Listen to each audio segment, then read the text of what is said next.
The frosted glass door swung open, and Marcus Cole found himself staring at the half-dressed CEO of Hart Technologies. She froze. He froze.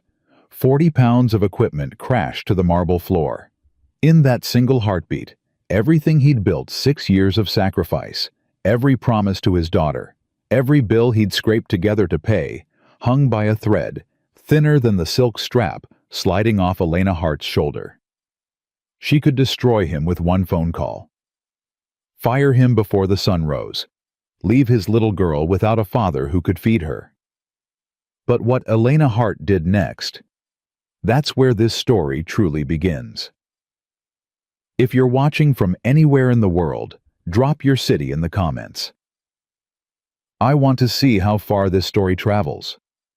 Now let's begin. The flickering fluorescent light in Marcus Cole's bathroom had been dying for 3 weeks. He knew exactly what was wrong with it. Could fix it in 15 minutes with a $5 ballast from the hardware store. He'd rewired half the buildings in downtown Chicago. This should have been nothing. But every time he looked at that stuttering light at 4:47 in the morning, he saw another bill he couldn't pay. Another promise to Lily he'd have to break. Another small defeat in a war he'd been losing since he was 26 years old. Marcus splashed cold water on his face and stared at the stranger in the mirror. 32. He looked 45. The lines around his eyes told stories he wished he could forget. His hands, calloused, scarred, never quite clean, no matter how hard he scrubbed, mapped every job he'd worked to keep a roof over their heads. Behind him, through paper-thin walls, he could hear Lily breathing. That soft rhythm was the only music that mattered anymore. His phone buzzed at 5:03 a.m. Marcus's stomach dropped before he even looked at the screen. Early calls were never good news. Early calls meant emergencies.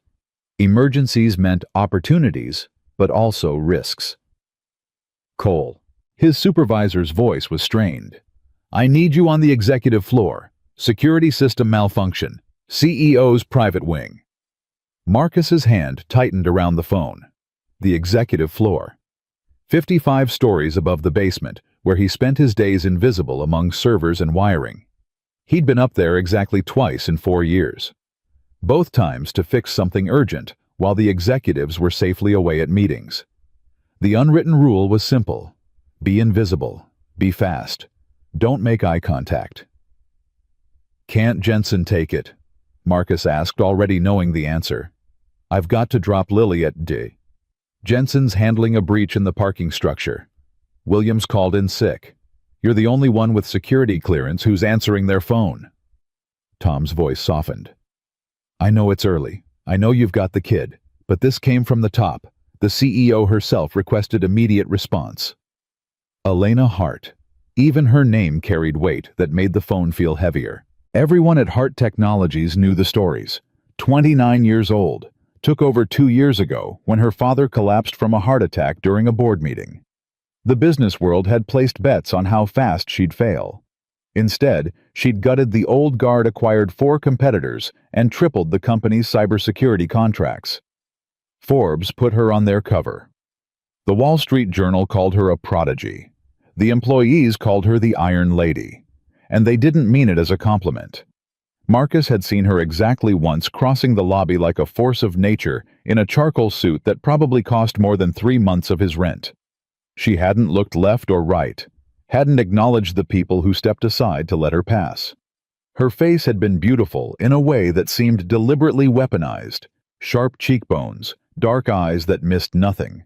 Auburn hair pulled back so tight it looked painful. She'd terrified him from 50 feet away. "Fine," Marcus said. "I'll be there in 30.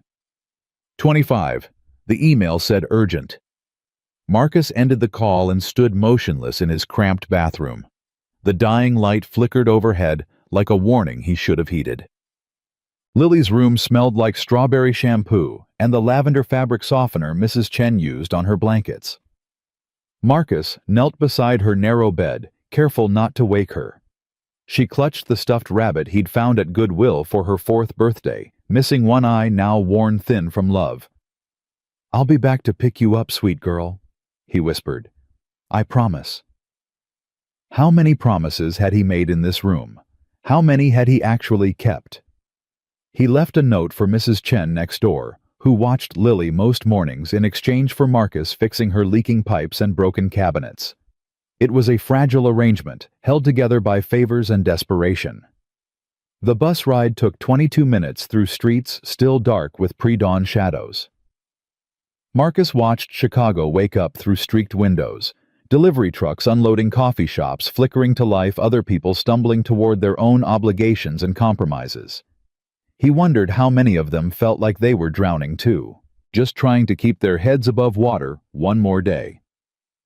Hart Tower rose 63 stories into the gray Chicago sky, all steel and glass, a monument to ambition that seemed to mock everyone who entered through the service entrance. Marcus swiped his maintenance badge and took the freight elevator, watching the numbers climb with a sense of dread tightening around his chest. Basement levels, ground floor. The numbers kept rising, carrying him away from everything familiar. The executive floor at 5:38 a.m. was silent, in a way that felt almost sacred. The kind of quiet that only existed in spaces where powerful people made decisions that changed thousands of lives without ever seeing the faces affected.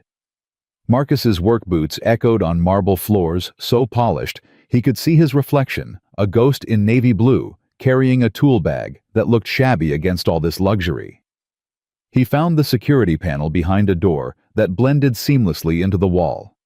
Brass letters read, "Authorized personnel only." He was authorized. Technically. The problem was obvious once he opened the panel: corrupted firmware in the main controller. Someone had tried to update the system remotely and botched it.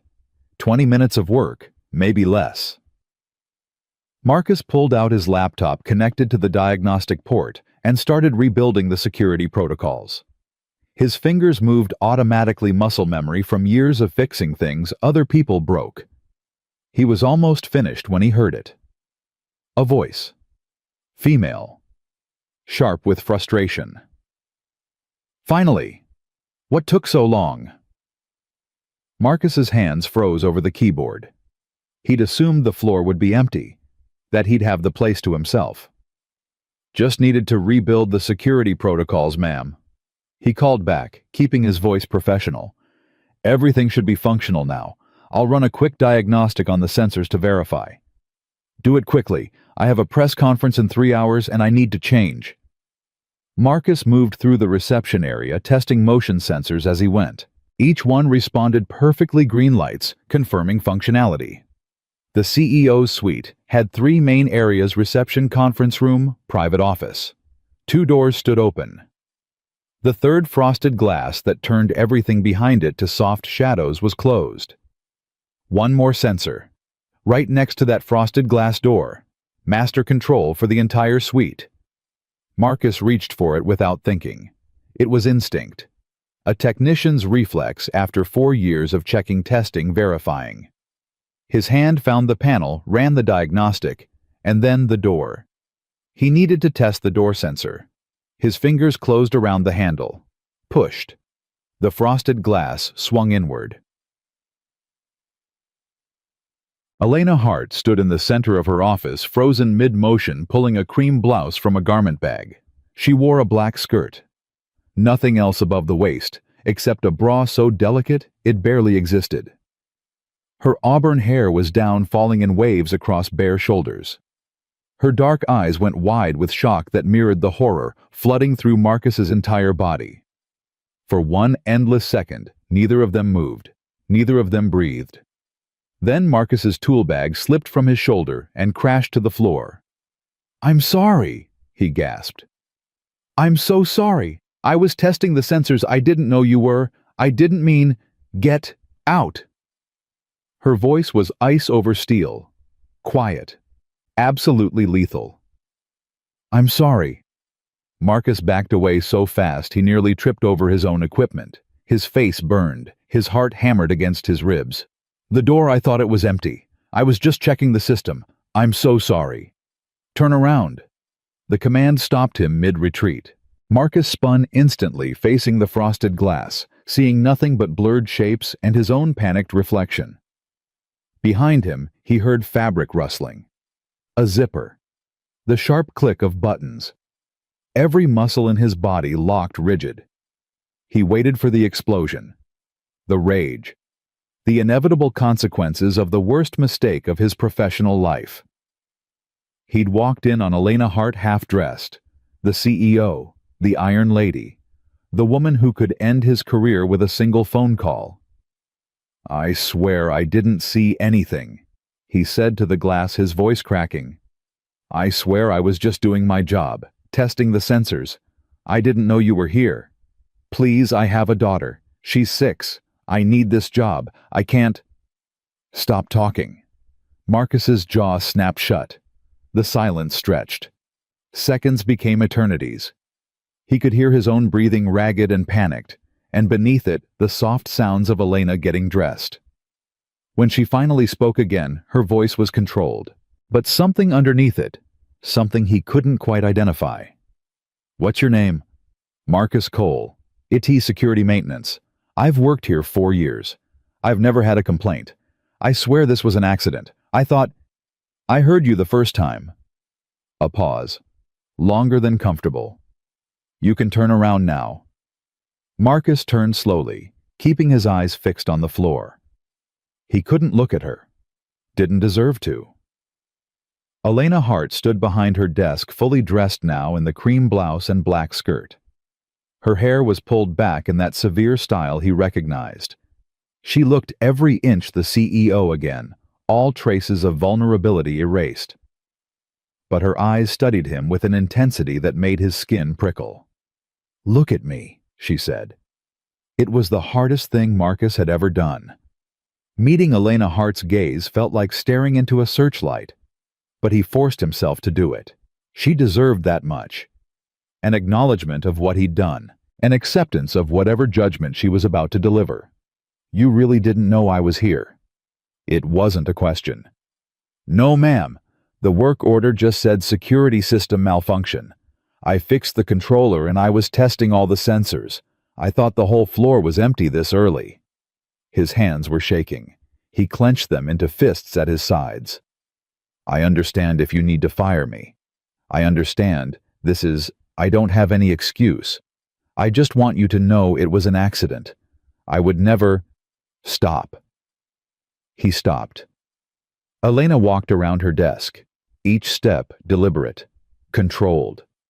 She stopped 3 feet away from him, close enough that he could smell her perfume, something subtle that made the air between them feel charged.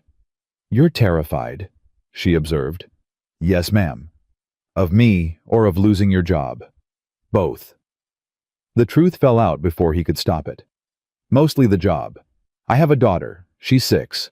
I'm all she has. I can't—" His voice cracked. He forced himself to breathe. "I can't afford to lose this." Something shifted in Elena's expression. Recognition, maybe. Like she'd seen something in his desperation that resonated with her own hidden truths. She studied him for a long moment. "The door was unlocked," she said finally. "I should have secured it. That's on me, not you." Marcus blinked, certain he'd heard wrong. "Ma'am, you were doing your job, testing the security system. I was careless." She turned away, moving back to her desk with that same controlled grace. "What you saw stays between us. Understood?" "Yes, ma'am. Absolutely. I would never say anything to anyone. I swear." "Good." Elena picked up a tablet from her desk, her attention already shifting to whatever waited in her schedule.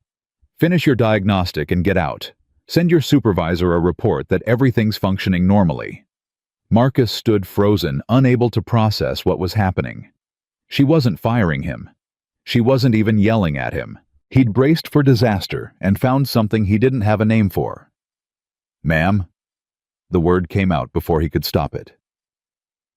"I really am sorry." Elena looked up from her tablet, and for just a second her mask slipped. What he saw underneath wasn't anger, wasn't ice. wasn't any of the things he'd expected. It was exhaustion. Bone-deep weariness that recognized itself in another person.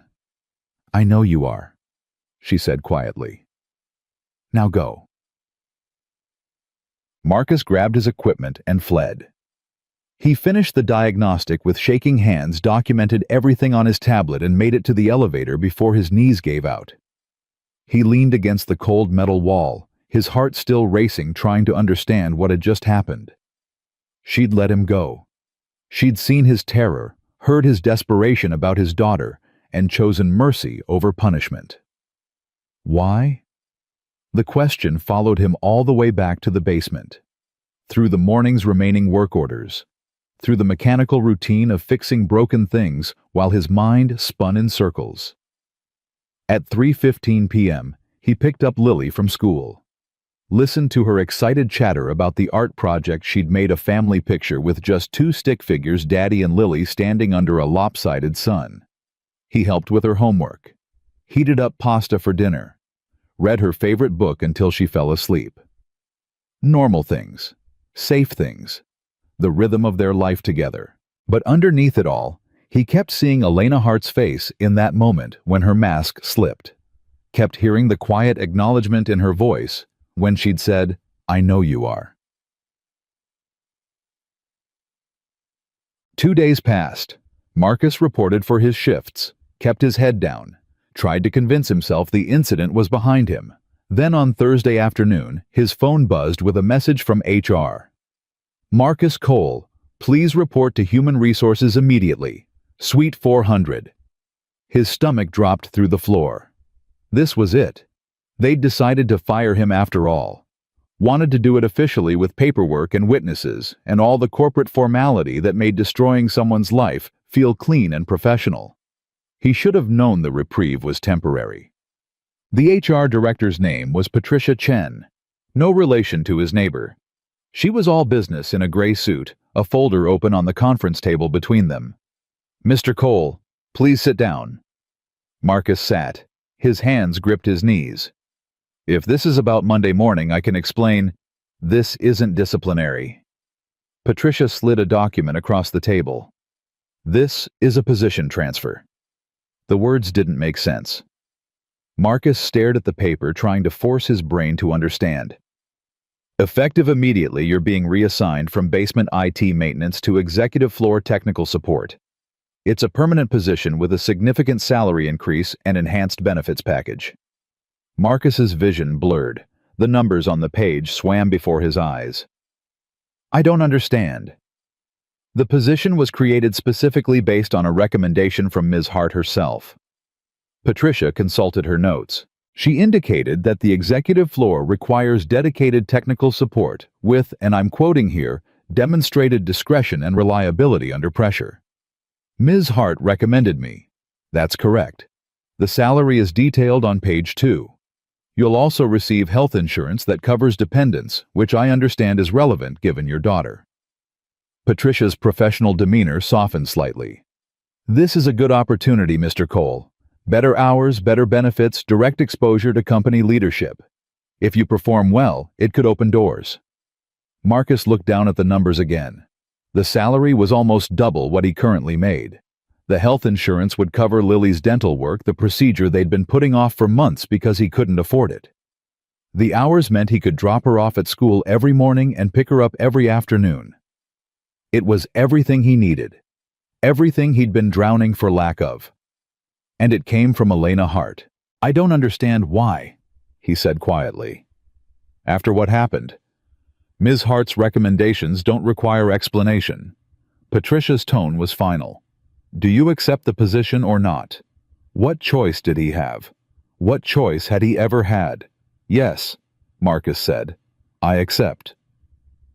But that night after Lily was asleep, he sat at their tiny kitchen table and stared at the paperwork until his coffee went cold. The salary increase alone would change everything. He could pay rent on time, fix the bathroom light, buy Lily new shoes instead of praying the old ones lasted another month. Maybe even take her somewhere, a zoo, a museum, anywhere beyond their cramped apartment and the same 3 blocks she knew by heart. But why Elena Hart had every reason to want him gone. He'd seen her at her most vulnerable, stripped of the armor she wore to face the world. By every logical calculation, she should have wanted him as far away as possible. Instead, she'd promoted him, brought him closer, demonstrated discretion. That's what Patricia had said. That's what Elena valued. Not his technical skills, those were common enough. She valued his silence, his terror, his understanding that some secrets were worth protecting. She needed someone who wouldn't talk, someone who'd proven himself capable of keeping his mouth shut when it mattered most. And maybe, just maybe, she'd seen something else too. The raw need in his voice when he'd begged for his job. The mention of his daughter. The visible evidence that he was holding his life together with desperation and duct tape. Maybe that had touched something in the Iron Lady's carefully controlled world. Or maybe Marcus was romanticizing an act of pure pragmatism. Either way, Monday morning would come. And with it, a new life on the executive floor, working in daily proximity to a woman who terrified and confused him in equal measure. He went to bed, but didn't sleep. Instead, he lay in the darkness, listening to Lily breathe, wondering what exactly he'd agreed to when he signed those papers. The old fluorescent light in the bathroom finally died completely that night. But for once, Marcus didn't see it as another failure. Another thing he couldn't afford to fix. He saw it as a sign that something was ending. And something else, something he couldn't yet name, was about to begin. Monday morning arrived with the weight of inevitability. Marcus stood outside Hart Tower at 6:45 a.m., watching his reflection waver in the glass facade. The new badge felt heavy in his pocket, a small piece of plastic that somehow represented the distance between who he'd been last week and who he was supposed to become today. He'd dropped Lily at school early, endured her questions about why he looked so nervous, promised her pizza Friday night to celebrate his new position. She'd hugged him extra tight before running to join her friends, and the warmth of that small body against his chest was the only thing keeping him from turning around and walking away. The executive floor at 7:00 a.m. hummed with controlled energy. Assistants arranging schedules, junior executives clutching coffee like lifelines, the soft ping of elevator arrivals delivering the day's first wave of ambition. Marcus felt immediately out of place. A maintenance worker in navy blue surrounded by tailored suits and clicking heels. The reception desk curved along one wall, all blonde wood and embedded screens. The woman behind it looked up as he approached. "Marcus Cole," he said, showing his new badge. "Executive Floor Technical Support. I'm supposed to report here." "Yes, we've been expecting you." She tapped something on her screen. "I'm Jennifer. You'll coordinate primarily through me. Ms. Hart's executive assistant will brief you on protocols shortly. She's just finishing the morning briefing." Marcus perched on the edge of a chair that probably cost more than his monthly rent. Around him, the executive floor continued its choreographed dance. People moved with purpose, conversations happening in low tones that suggested everything discussed was confidential and crucial. And somewhere beyond it all, behind doors, he couldn't see Elena Hart was beginning her day. "Mr. Cole." Marcus stood quickly, nearly knocking over his equipment bag. The woman who'd spoken was in her mid-40s, impeccably dressed in charcoal gray, with eyes that assessed him in a single glance. "I'm Amanda Chen, Ms. Hart's executive assistant. Follow me." She moved like someone who'd learned to navigate these hallways in her sleep.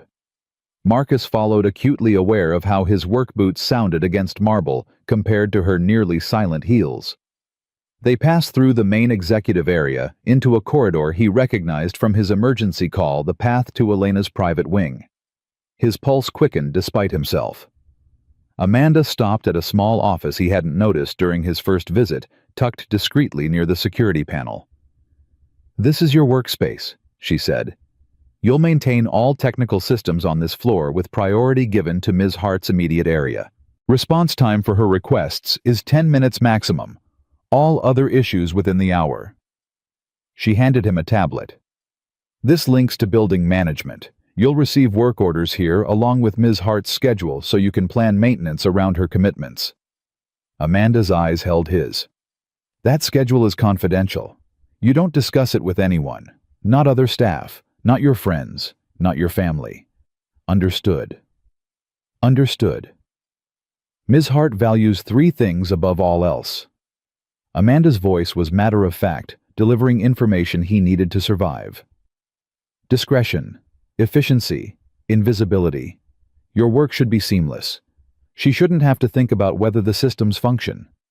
If she notices you at all, it should be because you've solved a problem before it became her problem. The irony of being told to remain invisible by the woman whose boss had personally promoted him wasn't lost on Marcus. He kept his expression neutral. Questions. 1,000. None he could actually voice. No, ma'am. Good. Staff briefing every morning at 6:45 in the main conference room. Start your systems check at 7:30. Ms. Hart arrives between 8:00 and 8:30, and everything should be perfect before she walks through that door. Amanda paused. Something in her expression shifted almost imperceptibly. Ms. Hart doesn't make recommendations lightly, Mr. Cole. She saw something in you that made her believe you belong up here. Her voice dropped. I suggest you prove her right. Before Marcus could respond, Amanda was gone. He stood alone in his new office, surrounded by the trappings of a life he'd never imagined, wondering what exactly Elena Hart had seen. The first week passed in a blur of learning protocols and staying out of sight. Marcus memorized every circuit, every server, every security checkpoint. He discovered the executive floor had more technology packed into a single level than the rest of the building combined: smart glass that adjusted for light levels, climate controls that responded to occupancy sensors, conference room systems that cost more than luxury cars. He attended the morning briefings, learned to decode Amanda's careful language. Ms. Hart requires uninterrupted focus time, meant keep the entire wing silent. Board members visiting from New York meant everything needed to be perfect to the point of obsession. Press conference in the main auditorium meant Elena would be on edge, her standards impossibly high. And through it all, Marcus caught only glimpses of her. A flash of auburn hair as she strode past, her voice carrying through a conference room door crisp with authority. Once he was replacing a malfunctioning access panel when she emerged from a meeting, and their eyes met for half a second before she looked away and continued walking. She gave no sign of recognition. No acknowledgement that he existed beyond his function as the person who kept her world running smoothly. It should have been a relief. Instead, it felt like standing in a room where all the air had been sucked out. Marcus told himself it was better this way. Professional. Clean. He was here to do a job, collect a paycheck that was transforming his daughter's life, and maintain the discretion Elena valued so highly. That moment in her office when he'd seen vulnerability crack through her armor was an aberration. A mistake they were both pretending had never happened. But late at night, lying awake in his apartment that suddenly felt less cramped thanks to the breathing room in his budget, Marcus couldn't stop thinking about the question that had haunted him since he signed those papers. Why had she really promoted him? The answer began to reveal itself on his 8th day. It was late afternoon, almost 6:00 p.m., and the executive floor was emptying. Marcus was in the main conference room troubleshooting a video system that had glitched during a morning presentation. The technology was sophisticated. The manual read like a foreign language, but he'd spent 2 hours breaking down each component until he found the faulty processor. He was on his back under the conference table, rewiring connections, when he heard voices approaching. I don't care what legal says. Elena's voice cut through the air like a blade. We're not settling. Morrison knew exactly what he was doing when he violated that non-compete. Elena, the optics alone. A male voice, older, trying for reason. The optics of backing down are worse. We set a precedent here. Every executive we've ever signed walks away thinking they can steal our clients and we'll just negotiate a settlement. Heels clicked closer. Schedule the deposition. I want him on record. They entered the conference room. Marcus froze under the table. He could see expensive shoes, Elena's black heels, a man's polished Oxfords. The door closed with a soft click. "You're being unreasonably aggressive about this," the man said. Marcus recognized the voice now. Richard Chen, one of the senior board members. Old money. Old power. He'd been with Hart Technologies since before Elena was born. Aggressive. Elena's tone could have frozen steel. "Is that what we're calling it when a woman protects her company's interests?" "I'm calling it what it is. Thomas Morrison was your father's hire. Going after him publicly damages your father's legacy."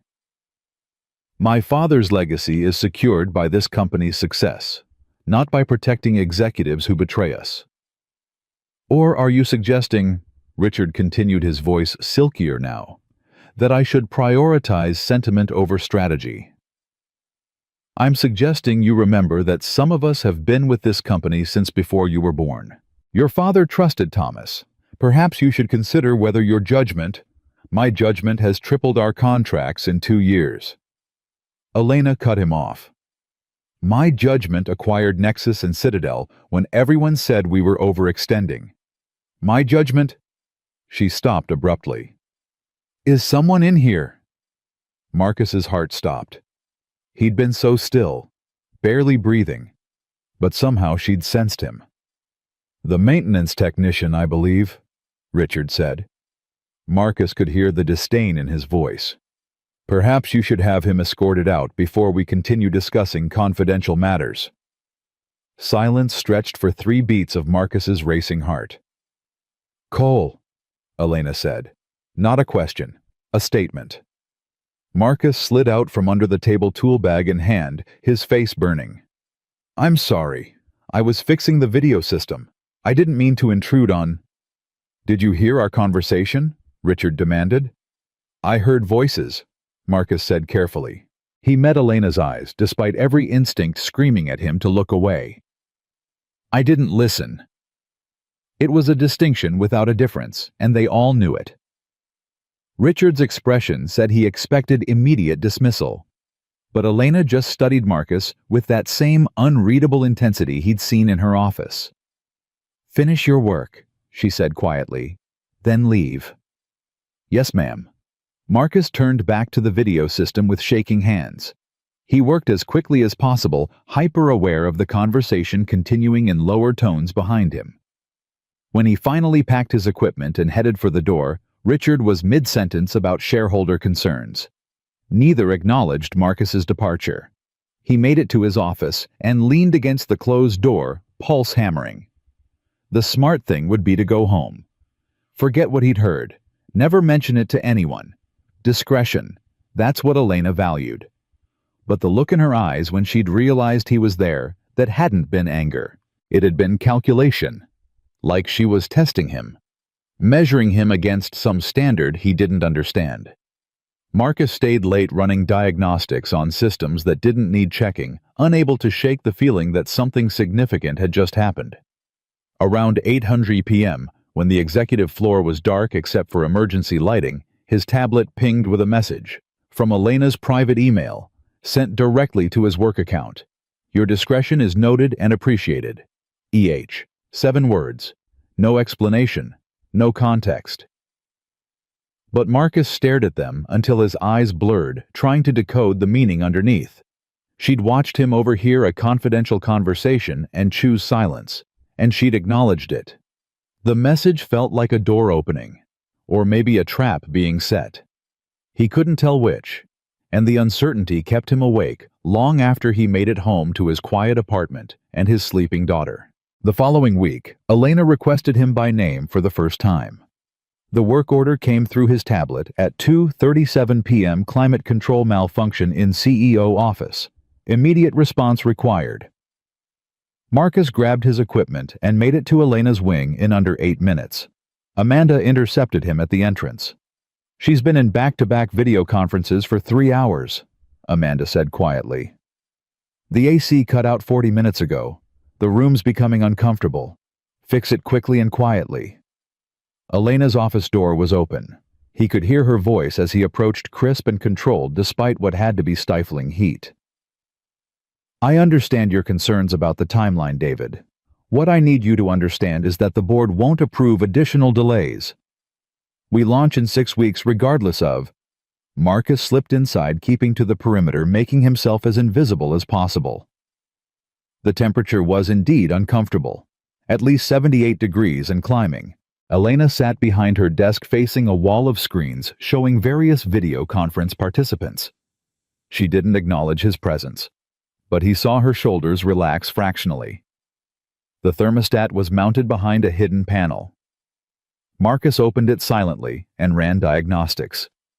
The problem was obvious, a failed sensor sending incorrect readings to the climate system.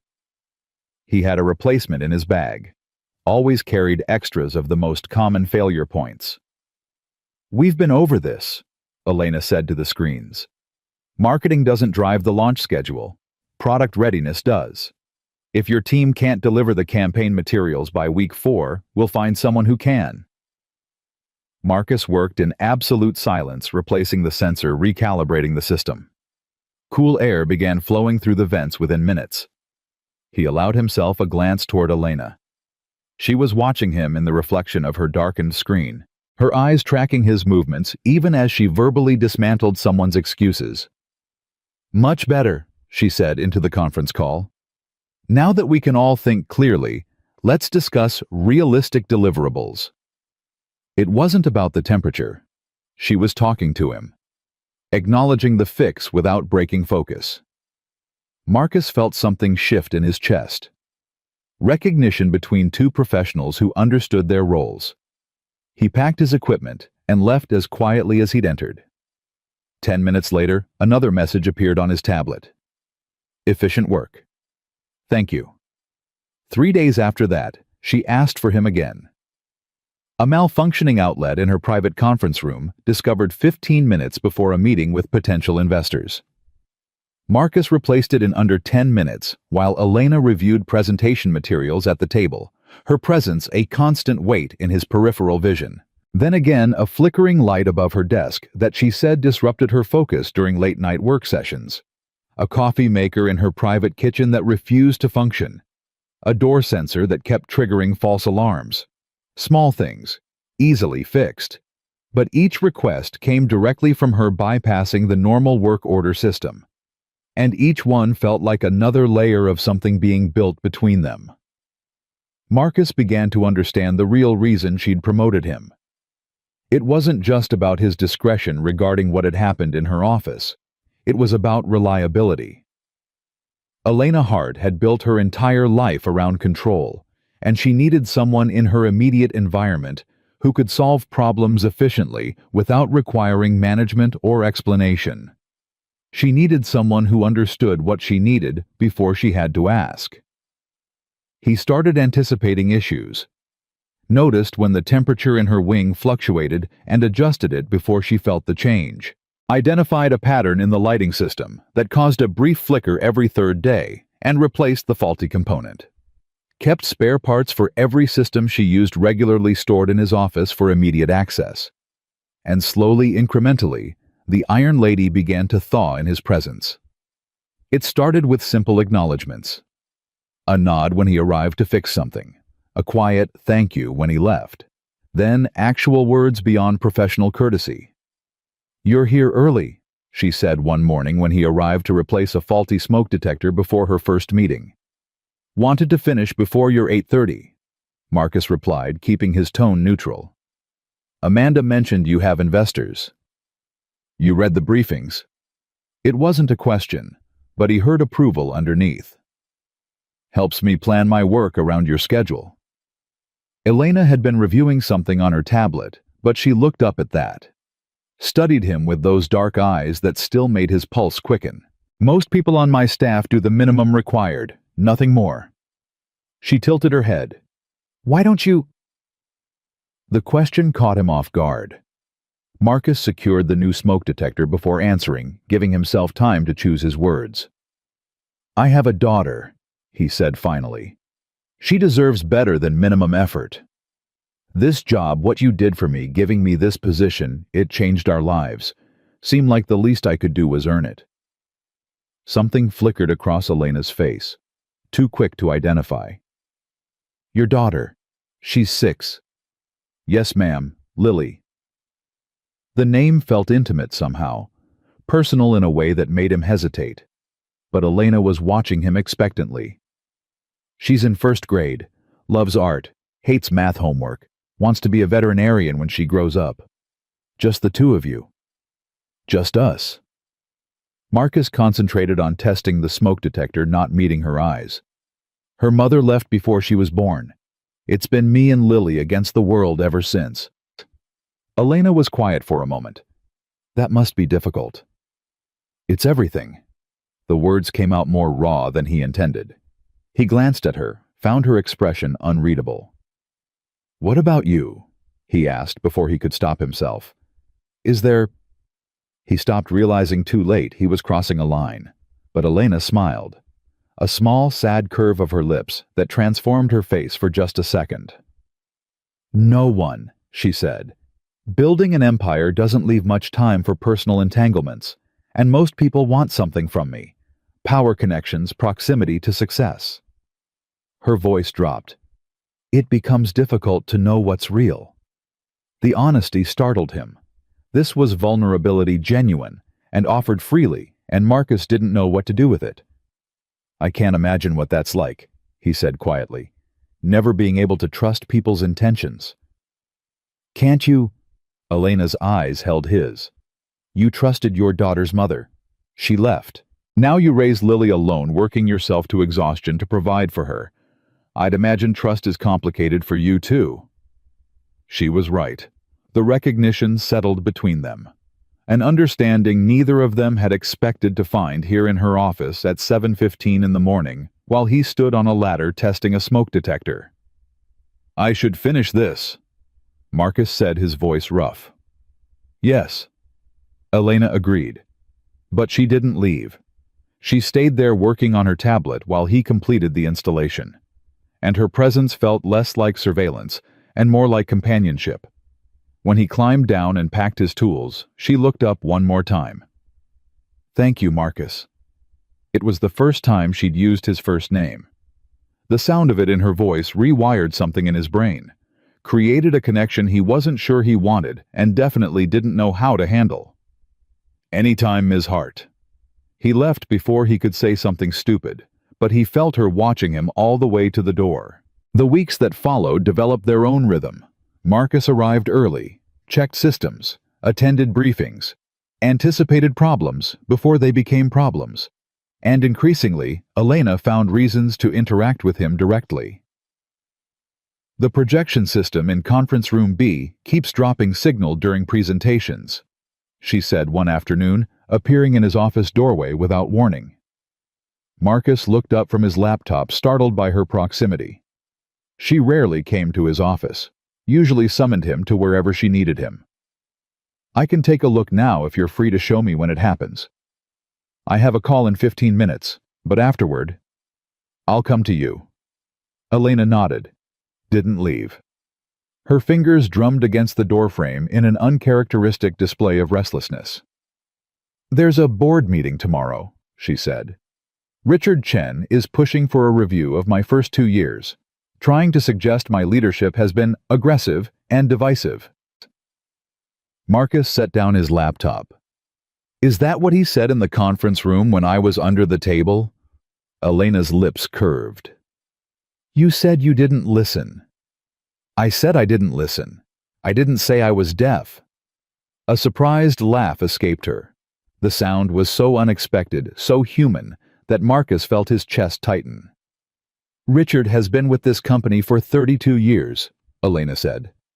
He was my father's closest advisor. He believes he should be running things, that I'm just a placeholder until someone more qualified can take over.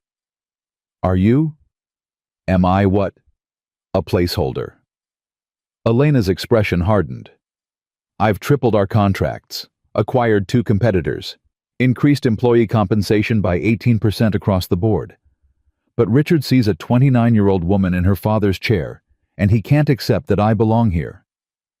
Then prove him wrong. That's what I've been doing, every day, every decision. Her voice carried an edge of exhaustion. But it's never enough. There's always another challenge, another test, another man who thinks he knows better.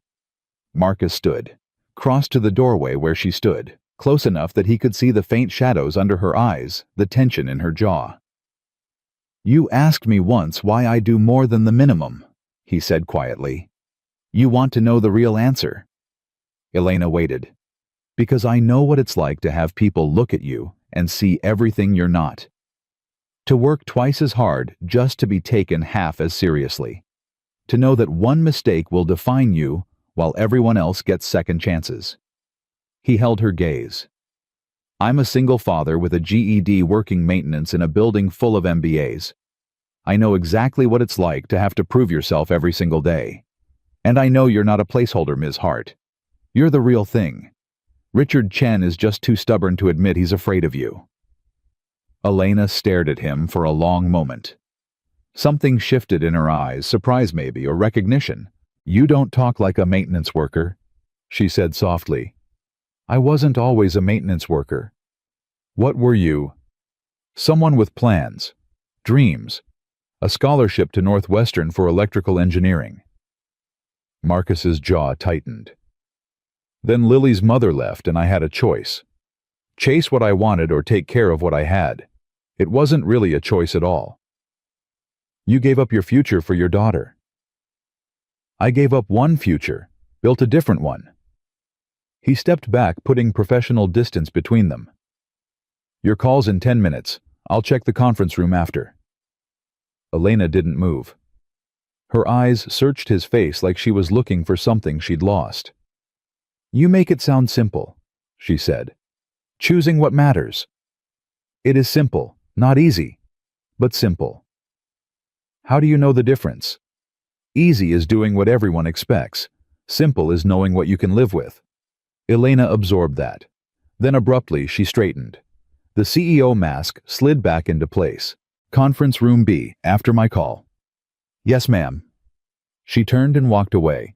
But at the end of the corridor she paused, looked back. "Marcus?" "Yes." "Thank you. For—" She stopped. Started again. "For talking to me like I'm a person, not a position." Before he could respond, she was gone. The board meeting happened the next day.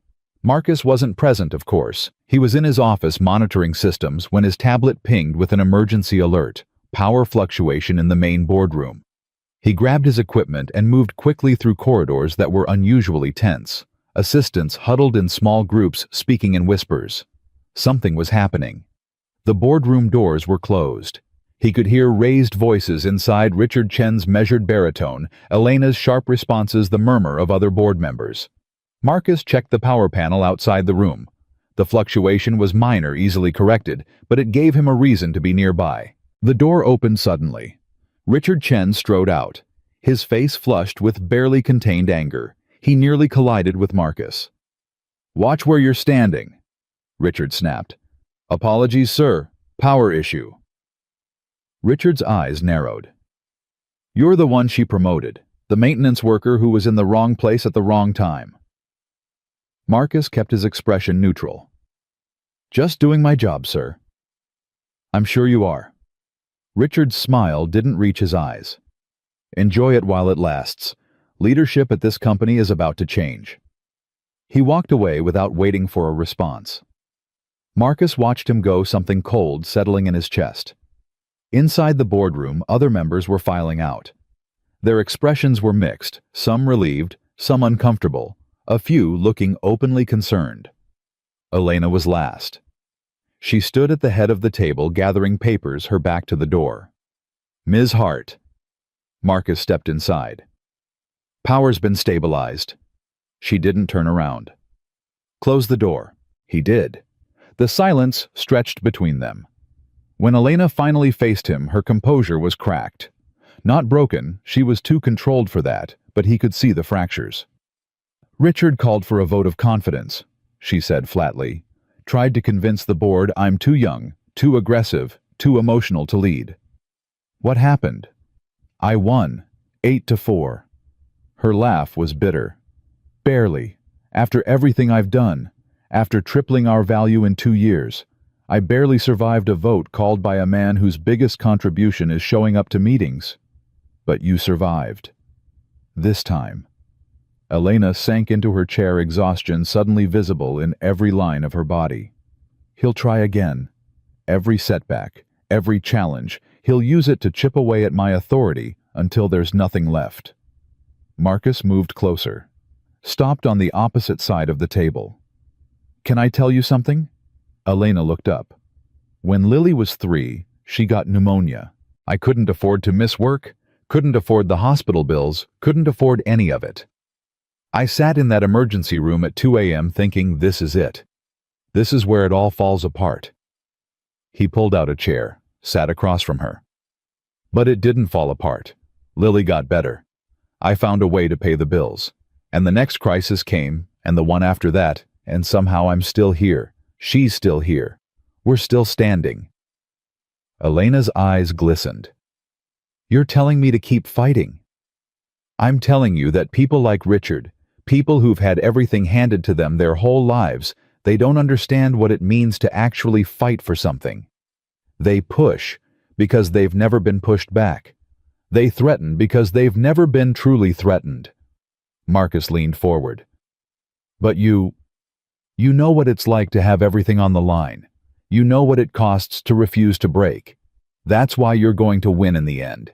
Because you're not playing their game. You're playing yours. A tear escaped down Elena's cheek. She wiped it away impatiently. I don't know why I keep talking to you like this. Because I'm safe, Marcus said simply. I don't want anything from you except for you to be okay. Everyone wants something. Not everyone. Elena studied him across the table. The CEO and the maintenance worker. The impossible distance between them somehow shrinking with every honest word. My father used to say that power is lonely, she said quietly. That the higher you climb, the fewer people you can trust. I thought he was being dramatic. Was he? No. Her voice cracked. He was preparing me. I just didn't want to listen. Marcus stood, walked around the table, stopped beside her chair. You're not alone, he said. Not completely, not anymore. Elena looked up at him, vulnerability naked on her face for the second time since he'd known her. You shouldn't say things like that to your boss. Probably not. It's inappropriate, unprofessional. Almost definitely. I should fire you just for, but you won't. The words hung between them. Challenge and confession, and something neither of them was ready to name. Elena rose slowly. They were standing close now, too close for professional distance. Her perfume filled his senses, subtle, expensive, intoxicating. No, she whispered. I won't. His tablet buzzed, shattering the moment. Amanda's voice through the intercom. Ms. Hart, your 400 is here. Elena stepped back, composure sliding into place like armor. Thank you for fixing the power issue, Mr. Cole. Anytime, Ms. Hart. But as he left the boardroom, she called after him. Marcus? He turned. Same time tomorrow, for the conference room projector. Yes, ma'am. Her smile was small. Real. A secret shared between them. Good. He walked back to his office, heart pounding, knowing that something had fundamentally changed between them. The invisible man was becoming visible, and the Iron Lady was beginning to trust. 3 weeks had passed since that moment in the boardroom. 3 weeks of stolen conversations and lingering glances. 3 weeks of Marcus finding reasons to be near Elena's office, and Elena finding reasons to need him there. Neither acknowledged what was growing between them. Neither could afford to. But everyone noticed. Amanda started scheduling his maintenance work around Elena's most stressful meetings, as if his presence had become a form of executive support. Jennifer at reception began greeting him by name, her smile knowing. Even the security guards had stopped asking for his badge. He belonged here now, whether he wanted to admit it or not. The day everything changed started ordinarily enough. Marcus arrived at 6:30 for the morning briefing. Amanda ran through the schedule with her usual precision. Product launch today at 4:00 p.m. in the main auditorium. 300 attendees, press investors, senior staff. Ms. Hart will announce the new cybersecurity platform. There will be cameras everywhere. She looked around the room at the assembled staff. This is the most important presentation of the year. Everything needs to be perfect. No exceptions. No excuses. Marcus made notes on his tablet. The auditorium was technically outside his jurisdiction, but he'd been coordinating with facilities for a week. Elena would be under intense scrutiny. The last thing she needed was a technical failure, making her look unprepared. The morning proceeded smoothly. He handled routine maintenance, responded to a minor network glitch in the finance director's office, and replaced a faulty sensor in conference room B, the one Elena had asked about. Small tasks. Safe tasks. The rhythm of invisible work. Around 2:00 p.m., he decided to check the auditorium personally, just to verify everything the facilities team had reported, just to make sure nothing could go wrong. The main auditorium seated 300 people and featured a professional stage with state-of-the-art lighting, video screens, and sound systems. The facilities team had done excellent work. Everything looked pristine. Marcus was about to leave when something made him look up at the lighting rig. Years of maintenance work had trained his eyes to spot irregularities, subtle misalignments that suggested problems waiting to happen. One of the stage lights looked off-center, its mounting bracket slightly twisted. He found a ladder and climbed up to inspect it. What he discovered made his blood run cold.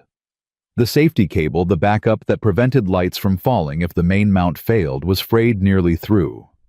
Not from age or wear. The damage was too clean, too deliberate. Someone had cut through most of the strands, leaving just enough intact that it wouldn't be immediately obvious. And the main mounting bolt was loose, turned back several threads, held in place by friction alone. Marcus's hands shook as he examined the setup. This wasn't accident or neglect. This was sabotage. The light weighed at least 40 pounds. If it fell during the presentation directly onto the stage where Elena would be standing, he didn't let himself finish the thought. Working quickly, he secured the mounting bolt properly, tested the weight distribution, replaced the safety cable entirely with a new one from his equipment bag. Then he checked every other light in the rig. 2 more had loosened bolts. He secured them all. By the time he finished, he'd been in the auditorium for 90 minutes. His shirt was soaked with sweat. His mind raced through implications he didn't want to face. Someone had tried to rig that light to fall. Someone inside the building with access to equipment and schedules and enough knowledge of the technical systems to make it look like an accident. Someone wanted Elena Hart dead. The question burning in his mind was whether to report this, tell Amanda, tell security. If this was deliberate sabotage, there were protocols, investigations, potential danger to Elena that extended beyond one rigged light. But he had no proof beyond his professional judgment. The frayed cable could theoretically be explained as wear. The loose bolts might be attributed to poor maintenance by the facilities team. And if he was wrong, if he raised alarms that led nowhere, he'd look paranoid or attention-seeking. Worse, he'd put himself directly in Elena's line of sight in a way that violated everything she valued about him. She needed him invisible, solving problems quietly, not creating drama. Marcus made his decision. He documented everything with photos on his tablet, secured all the systems, made a note to check them again before the presentation. Then he went back to the executive floor and tried to act like his heart wasn't racing. At 3:30, Amanda sent a message asking him to verify video feeds in the auditorium one final time. Marcus went back down, checked the lights again, still secure, confirmed all systems operational. People were already filling the seats. Press photographers set up cameras. The energy in the room built like a gathering storm. Elena arrived at 3:55, flanked by Amanda and 2 senior executives. She wore a deep blue suit that commanded attention. Her auburn hair was pulled back severely. her expression calm and confident, the mask of a CEO who owned every room she entered. Their eyes met across the auditorium. Elena's gaze held his for just a moment. Something passed between them. Acknowledgement, maybe, or his imagination. Then she turned her attention to her notes, and Marcus forced himself to breathe. He positioned himself near the lighting controls at the back of the auditorium. The safest place to monitor everything. The best vantage point to spot problems. The presentation began. Elena commanded the stage brilliantly. Her voice carried through the sound system with perfect clarity. She outlined the new cybersecurity platform with precision-fielded questions from journalists with sharp intelligence, demonstrated technology that would change the industry. Marcus watched, not the presentation, the equipment. The stage lights held steady. The video screens displayed perfectly. Everything worked exactly as it should. He started to relax. Maybe he'd been wrong. Maybe the damage he'd found was just neglect after all. Coincidence and poor maintenance rather than malicious intent. Maybe. Then the light directly above center stage shifted. It was subtle, a slight rotation on its mount. But Marcus saw it immediately. His blood turned to ice. Someone was in the lighting catwalk above the stage. He could see movement in the shadows, a figure adjusting something he couldn't quite make out. Marcus moved before thinking. He raced toward the stage access stairs on the far side of the auditorium. The stairs were too far. Elena was directly under that light, still speaking, completely unaware of the danger gathering above her. The light shifted again, rotated further. Someone was actively working to override his repairs. Marcus abandoned stealth and ran. His boots pounded against the auditorium floor. People in the audience turned to stare. Security guards started moving, confused by the commotion. He saw Amanda's startled face. Saw Elena pause mid-sentence, her eyes finding him in the crowd. "Get away from center stage," Marcus shouted. "Now!" Elena froze. Years of control kept her rooted to the spot, confusion and authority warring on her face. The light above her groaned, metal straining against metal. Marcus didn't have time to explain. He launched himself onto the stage, grabbed Elena around the waist, and threw both of them sideways with every ounce of strength he possessed. They hit the stage floor hard. Marcus twisted to take the impact on his shoulder, cradling Elena against his chest. Half a second later, 40 pounds of metal and glass crashed into the exact spot where she'd been standing. The mounting bracket finally gave way. The light exploded on impact. Shattered glass sprayed across the stage. Sparks flew from severed electrical connections. The crowd erupted in chaos, screaming, people running, security converging from all directions. But Marcus only registered Elena. Her body pressed against his, her heart hammering so hard he could feel it through their clothes. Her dark eyes wide with shock. She was shaking. "Are you hurt?" Marcus demanded. His hands moved over her shoulders, her arms checking for injuries. "Did the glass hit you?" "I'm fine." Elena's voice trembled. How did you know?" "I'll explain later. Right now we need to—" Security surrounded them, pulling them apart. Voices shouting questions and orders. Marcus caught a glimpse of figures fleeing from the catwalk access. Saw guards racing after them. Amanda appeared, her professional composure cracked with genuine terror. She helped Elena to her feet. "I'm fine," Elena said again, louder now, authority returning to her voice even as her hands shook. Everyone calmed down. Clear the auditorium in an orderly fashion. Amanda, get security to— On it. Amanda was already coordinating on her phone. Elena's eyes found Marcus. He was still on the stage floor, his shoulders screaming where he'd absorbed their combined impact. Glass scattered around him. Blood ran from a cut on his arm where a shard had caught him. "You're bleeding," Elena said. "It's nothing." "It's not nothing." She moved toward him, but Amanda intercepted her gently. "We need to get you to a secure location until security sweeps the building. Please, Elena."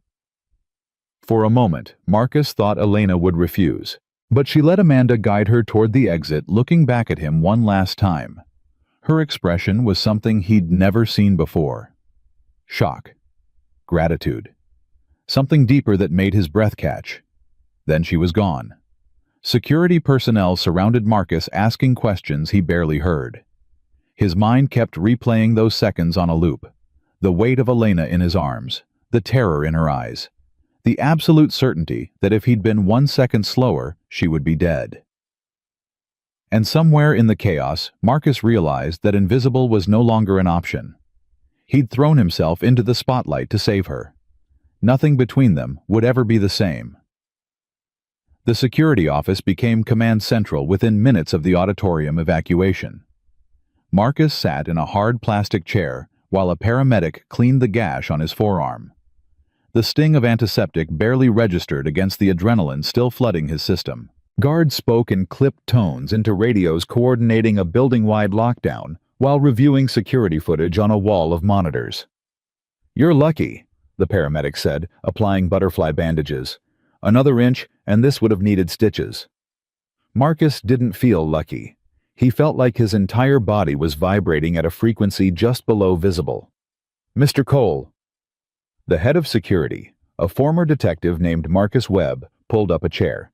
His expression was grave. "Walk me through what happened. Start with why you were checking the auditorium in the first place." Marcus explained everything. The morning briefing, his decision to personally verify the systems, finding the frayed safety cable and loose mounting bolts, fixing them, documenting everything. He showed Webb the photos on his tablet, time-stamped from hours before the presentation. "You fixed it," Webb said, studying the images. "Secured everything properly. So how did the light still fall?" "Someone was up in the catwalk during the presentation." Marcus's voice was steady, despite his racing heart. "I saw movement, saw them working on something. They must have loosened it again, found another way to compromise the mount." Webb's jaw tightened. "Did you see a face? Any identifying features?"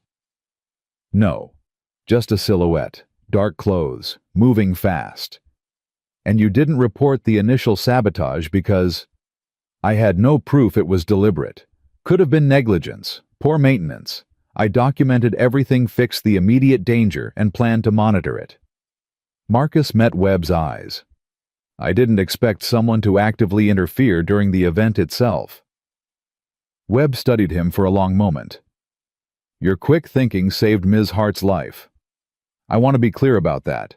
But this is now a criminal investigation. Attempted murder, possibly corporate espionage. You'll need to make a formal statement." "Whatever you need." The door opened and Amanda appeared. "Mr. Cole, Ms. Hart wants to see you. Now." Webb nodded. "We'll continue this shortly. Don't leave the building." Marcus followed Amanda through corridors, now patrolled by additional security. Past employees gathered in worried clusters.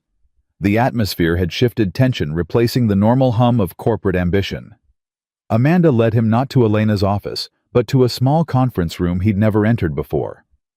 Elena stood at the window, her back to the door, still in the blue suit. But her hair was down now, falling in waves across her shoulders. She didn't turn when they entered. "Leave us," she said quietly. Amanda hesitated. Elena's security protocols suggest, "I'm safe with Marcus." Elena's voice was soft, but absolute. "Leave us." The door closed with a click that seemed too loud. Marcus stood just inside the room, uncertain whether to speak or wait. His heart hammered against his ribs. The cut on his arm throbbed in time with his pulse. "You tackled me." Elena's voice was strange, hollow. "In front of 300 people, you grabbed me and threw us both to the ground." "I'm sorry. I didn't have time to—" "Don't apologize." She turned and the expression on her face stopped his words. Her eyes were red-rimmed, her carefully maintained mask completely gone. "You saved my life. Do you understand that?"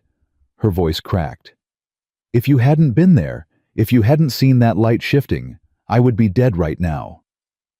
The rawness in her voice hit him like a physical blow.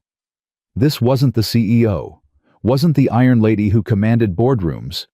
This was a woman confronting her own mortality, stripped of every defense. "I saw the sabotage this afternoon," Marcus said, needing to fill the silence with something concrete. "The frayed cable, the loose bolts. I fixed it, but I should have reported it immediately. Should have insisted they cancel the presentation until you did exactly what you should have done."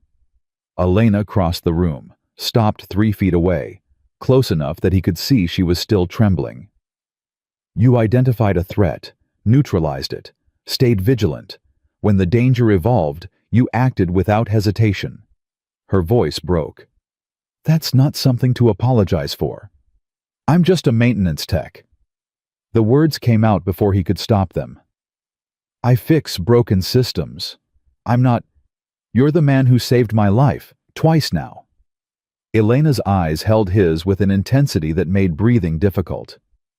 "Once from embarrassment and career damage when you could have exploited what you saw in my office, and today from actual death." Her voice was barely a whisper. "So don't tell me what you are or aren't, Marcus Cole. I know exactly what you are."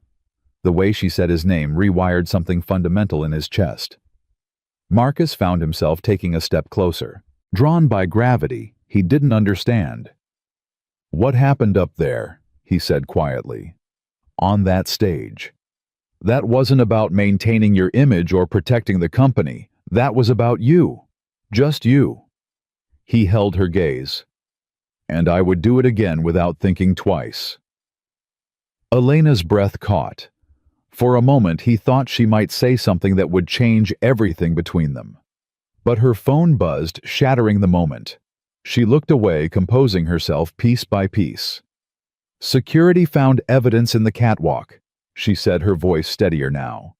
"Tools, cut cables. They're reviewing all footage from the building." She met his eyes again. "Whoever did this will be caught. Do you know why someone would target you like this?" A bitter smile crossed Elena's face. "I'm a young woman running a multi-billion-dollar company in an industry dominated by men who think they deserve what I have. I've made enemies acquiring competitors, refusing partnerships, choosing merit over politics." She paused. "The list of people who'd benefit from my death is longer than I'd like to admit." The casual way she said it, "people who'd benefit from my death," made Marcus's hands curl into fists. That's not normal. That's not acceptable. It's reality. Elena moved back toward the window, putting distance between them. "And now I have to decide how to handle it. Cancel the product launch, increase security, show weakness to everyone watching for me to fail." "You show strength by staying alive," Marcus said. "Everything else is secondary." She looked at him, something that might have been wonder in her expression. "You really believe that I know what it's like to have someone depending on you? To know that your choices, your survival determines their entire world?" Marcus thought of Lily. "You have thousands of employees whose livelihoods depend on this company. You owe it to them to protect yourself." "Is that the only reason?" Elena asked softly. "The employees?"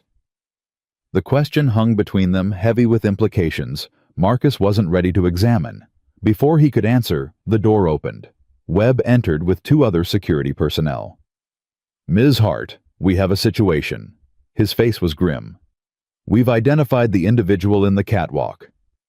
Elena's spine straightened, authority flooding back into her posture. "Who?" "His name is Daniel Porter. He's been with building maintenance for 8 months. Background check was clean. References verified." Webb pulled up an image on his tablet. A man in dark maintenance coveralls, his face clearly visible on the security footage. "But we just discovered his employment application used a false social security number. Someone planted him here." "Planted him," Elena repeated. "Someone spent 8 months positioning an operative inside my building just to... That's our assessment. We're searching his locker and contacting authorities now." Webb's expression darkened. "But there's more."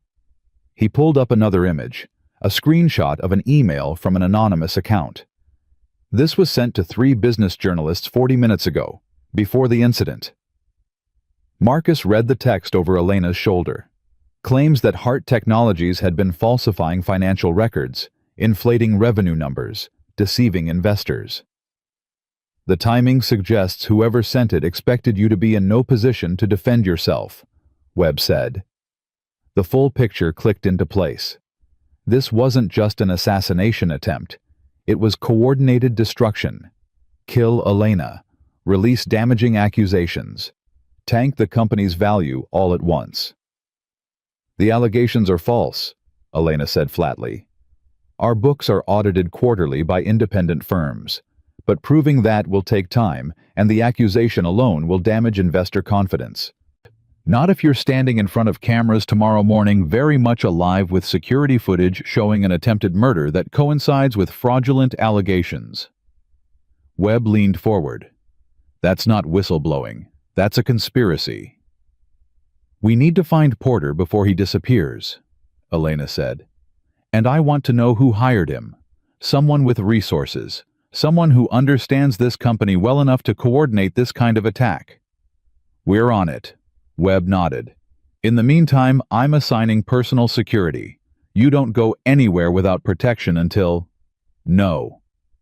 Elena's voice cut like steel. I'm not hiding behind bodyguards like I'm afraid. We handle this intelligently, but I won't give anyone the satisfaction of seeing me cower. Webb looked like he wanted to argue, but knew better. At minimum, you need someone watching your immediate environment. Someone you trust. Elena's eyes found Marcus. Something passed between them. A silent conversation that excluded everyone else.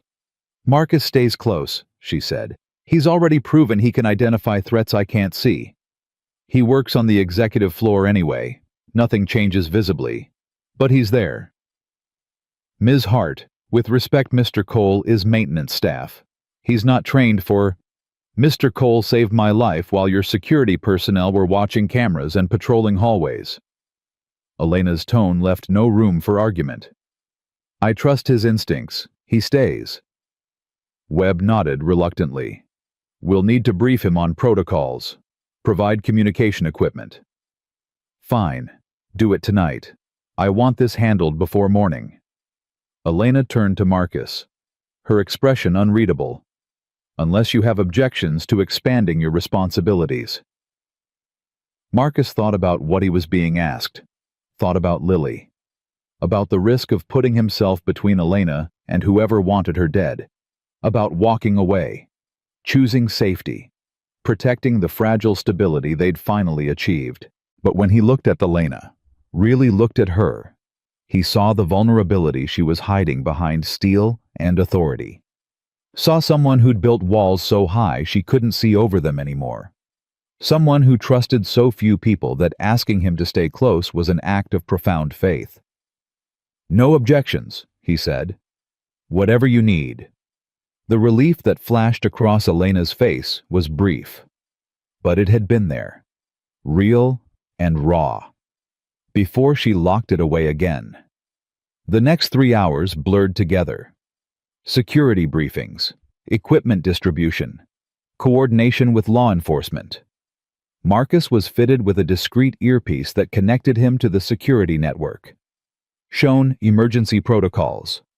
Given access codes for systems he'd never imagined needing. Webb ran him through threat assessment basics, what to watch for how to respond. Your job isn't to engage threats, Webb emphasized. It's to get Ms. Hart to safety and alert us. You see something suspicious, you call it in. Understand? Understood.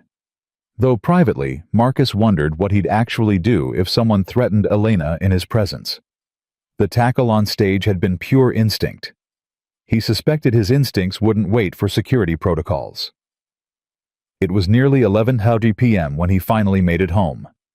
Mrs. Chen had put Lily to bed hours ago. A note on the counter mentioned the math homework Lily had struggled with and the chicken soup warming in the fridge. Marcus stood in his daughter's doorway watching her sleep. She clutched that worn stuffed rabbit against her chest, breathing softly, completely unaware of what had happened today.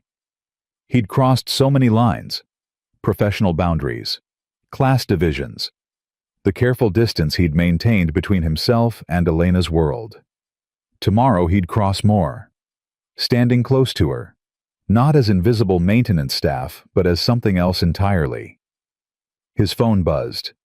A message from an unknown number. "Thank you for today, for everything. Get some rest. Tomorrow will be complicated. E."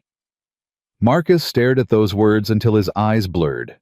She had his personal number, had reached out after hours, had thanked him like a person rather than an employee. He typed back carefully. "You're welcome. See you at 7. Her response came immediately. 6:30. "We have work to do." Despite everything, Marcus smiled. Of course she did. He looked at Lily one more time, made a silent promise to keep coming home to her, no matter what. Then he went to bed. But he didn't sleep.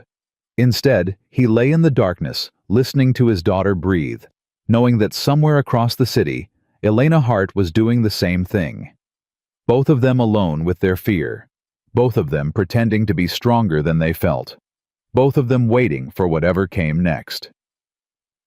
The next morning arrived with news that Daniel Porter had been apprehended trying to board a flight to Mexico. His apartment yielded a burner phone with encrypted messages coordinating the attack, along with $50,000 in cash. He was in custody not talking, but law enforcement was confident they could trace the money. Marcus arrived at the executive floor at 6:15 to find it already buzzing with activity. Security personnel everywhere, tension thick enough to choke on. Amanda intercepted him immediately. "Ms. Hart is in her office. She asked for you directly." Amanda's expression was complex, professional courtesy mixed with something that might have been concern. "Whatever's happening between you two," she said quietly, "be careful. She's under enormous pressure right now. She makes decisions based on control and strategy. Don't mistake proximity for something it isn't." The warning was clear, and probably wise. Marcus nodded and knocked on Elena's door. "Come in." She sat behind her desk, already dressed for battle in a charcoal suit, her hair pulled back severely, but her eyes were softer when she looked at him, carrying memories of yesterday's vulnerability. "How's your arm?" she asked. "Fine, barely feel it." Marcus closed the door behind him. "You look like you didn't sleep." "I didn't." Elena gestured to the chair across from her desk. "I spent the night reviewing everyone who might have orchestrated this. Business rivals, disgruntled former employees, board members who opposed my leadership." She paused. "The list is extensive and depressing." "Webb will find the connection," Marcus said, sitting. "The money trail always leads somewhere." "That's not what worries me." Elena leaned back, studying him. "What worries me is that I've built my entire life around not needing anyone. Control, independence, self-reliance. And yesterday," her voice caught. "Yesterday, I needed you. Absolutely, completely needed you to save my life. That's not a position I'm comfortable occupying." The honesty stunned him. "Needing someone in a crisis doesn't make you weak," Marcus said carefully. "It makes you human." "I'm not sure I'm allowed to be human. Not in this position." Elena's fingers drummed against her desk. "Weakness is blood in the water. Every competitor, every skeptical board member, every journalist looking for a story, they're all waiting for me to prove I don't belong here. Then prove them wrong. Show up today stronger than yesterday. Face the cameras. Address the allegations. Demonstrate that whoever tried to kill you failed spectacularly." Marcus leaned forward. "That's not weakness. That's power." Elena's lips curved into something that wasn't quite a smile. "You make it sound simple." "I didn't say it was simple. I said it was necessary." "You asked me yesterday what I am to you." Elena's eyes held his. "You want the truth." Marcus waited. "You're the person who changed my daughter's life by giving me a chance I didn't deserve. You're the woman who works 18-hour days to protect thousands of employees she'll never meet." His voice dropped. And you're someone who shouldn't have to face death threats and character assassination alone. The silence that followed felt alive, charged with everything they weren't saying. Elena's eyes searched his face like she was looking for proof he meant it, that this wasn't performance or manipulation. "I don't know how to do this," she said finally. "How to let someone be close without wondering what they want from me. I don't want anything except for you to be safe." Marcus held her gaze. "That's it. That's all of it. That might be the most valuable thing anyone's ever offered me." Her intercom buzzed before either of them could say more. "Ms. Hart, the investigators from the police department are here. Conference room A."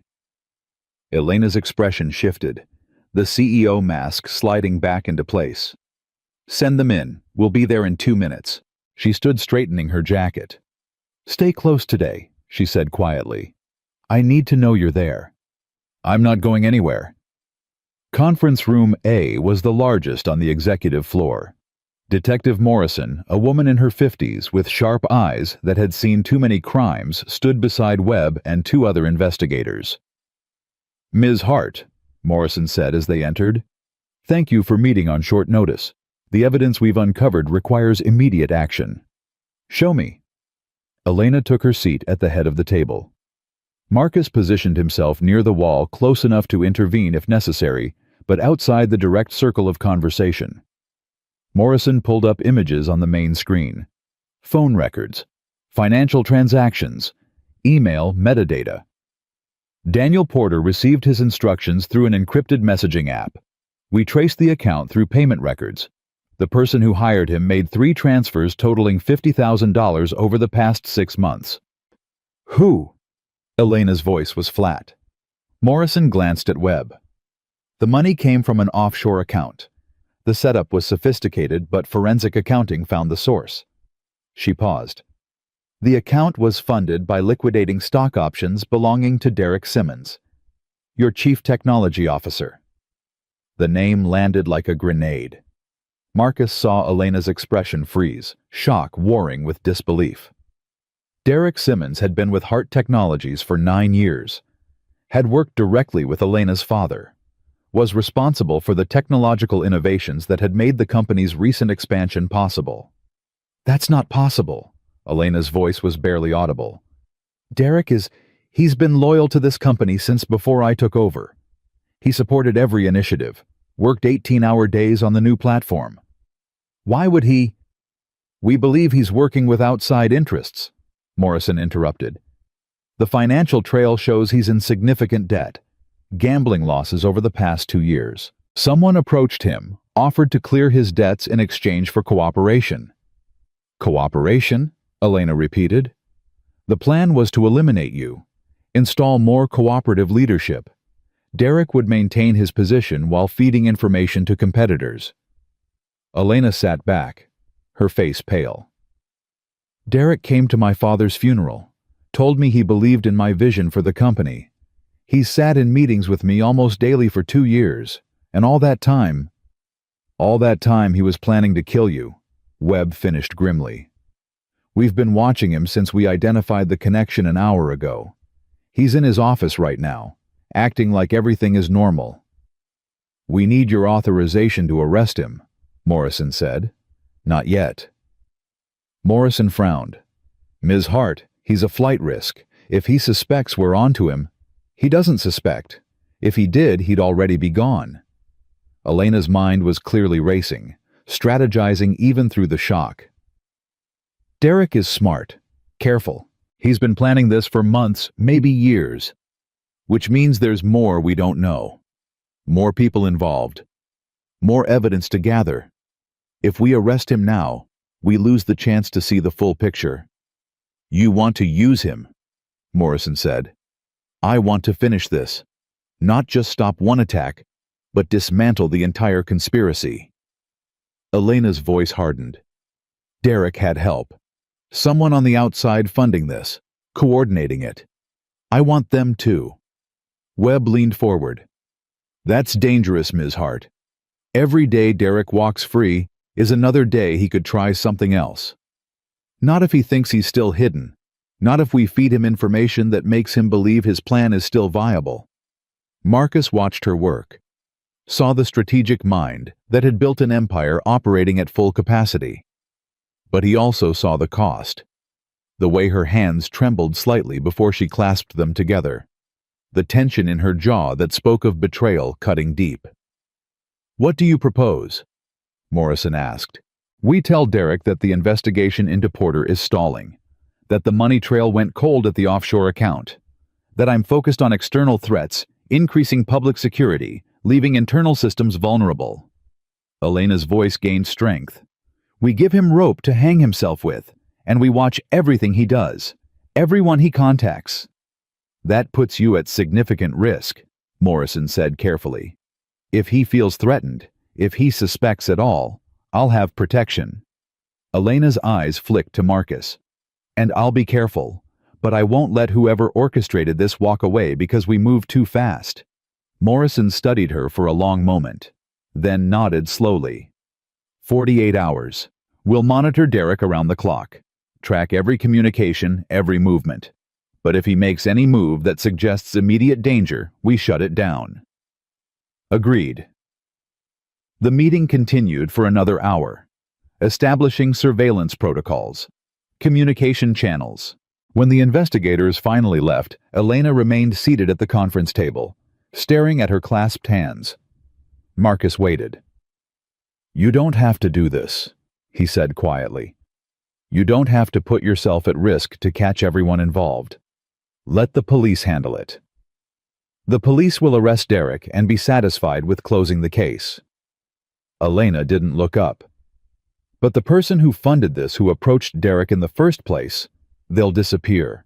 Find someone else to target me. And I'll spend the rest of my life looking over my shoulder, wondering when the next attack will come. Better than being dead." "Is it?" Elena finally looked at him. Her eyes were haunted. "I've built my entire existence around control, around knowing the variables, managing the risks, staying 3 steps ahead of everyone trying to take what I've built. If I let fear dictate my choices now, I lose the only thing that's kept me standing all these years. You're allowed to be afraid. You're allowed to choose safety over—" "This isn't vengeance." Her voice cracked. "It's survival. And maybe—" She stopped. Started again. "Maybe I'm tired of surviving alone. Maybe that's why I'm asking you to stay close. Because for the first time in longer than I can remember, I don't want to face this by myself." The confession settled between them, vulnerable and raw. Marcus moved slowly, giving her time to pull away. He covered her hand with his. Her skin was cold, trembling, and when his warmth touched hers, she inhaled sharply. "You're not alone," he said. "Not in this, not anymore." Elena turned her hand over, threading her fingers through his. They sat there in the empty conference room, holding on to each other like lifelines in a storm. The next 48 hours were the longest of Marcus's life. He stayed within 10 feet of Elena at all times, shadowing her through meetings and video conferences, standing outside her office when she needed privacy, eating meals he barely tasted while watching everyone who came near her.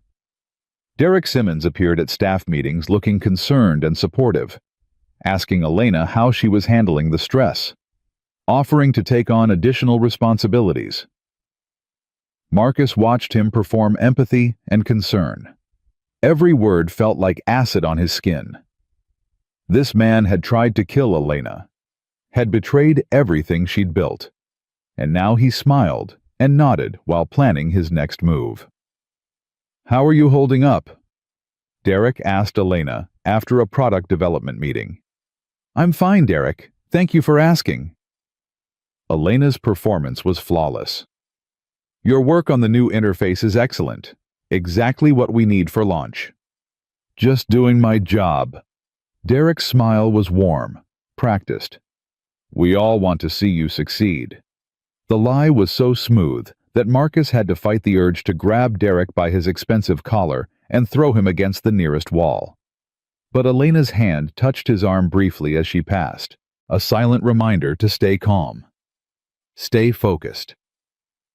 Surveillance teams reported that Derek was making encrypted calls to an unknown number, always from locations outside the building where he thought he had privacy. The technical team was working to break the encryption, but it was sophisticated, suggesting whoever Derek reported to had significant resources. On the second night around 11:00 p.m., Marcus was doing a final security sweep of the executive floor when his earpiece crackled to life. "We've got movement." Webb's voice was urgent. "Derek just entered the building through the parking garage. He's not supposed to be here." Marcus's heart rate spiked. "Where's Ms. Hart?" "Still in her office. We've got eyes on her, but Derek's heading for the executive floor now." Webb's voice tightened. "Get to her."